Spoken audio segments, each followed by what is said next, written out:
Telugu cinema ఇండస్ట్రీలో stylish star గా తనకంటూ ఒక ప్రత్యేకమైన గుర్తింపును సంపాదించుకున్న నటుడు అల్లు అర్జున్. ఇక ఈ మధ్య ఆయన ఏం చేసినా అది సంచలనంగానే నిలుస్తుంది.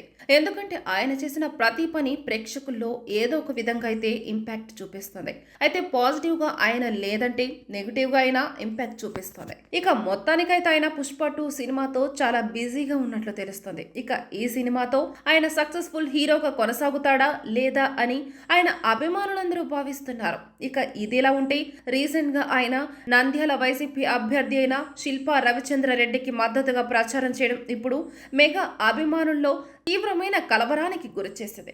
ఇక ఇదిలా ఉంటే ఎలక్షన్స్ ముగిసిన వేళ ఆ విషయం మీద చిరంజీవి కూడా కొంతవరకు అల్లు అర్జున్ మీద కోపంతో ఉన్నట్లుగా వార్తలైతే వస్తున్నాయి.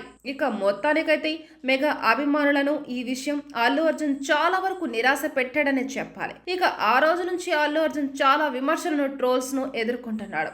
ఇక అల్లు అర్జున్ అభిమానులైతే అల్లు అర్జున్ చేసిన దాంట్లో తప్పేమీ లేదు అని తన నమ్మిన వారికి సపోర్ట్ గా నిలబడ్డాడు అంటూ కామెంట్లతో చేస్తున్నారు. ఇక ఈ విషయం పక్కన పెడితే ఎలక్షన్ సీజన్ లో తన ఇంట్లో ఉన్న రాజకీయ నాయకుడికి ఒక ట్వీట్ పెట్టి బయట ఉన్న నాయకుడి కోసం ప్రచారానికి వెళ్లడం పట్ల చాలా మంది అల్లు అర్జున్ వైఖరిని తప్పుపడుతున్నారు. ఇక మొత్తానికైతే అల్లు అర్జున్ చేసింది చాలా తప్పు అని చిరంజీవి కూడా ఆయన మీద కోపడ్డట్టుగా కూడా కొన్ని వార్తలైతే వస్తున్నాయి.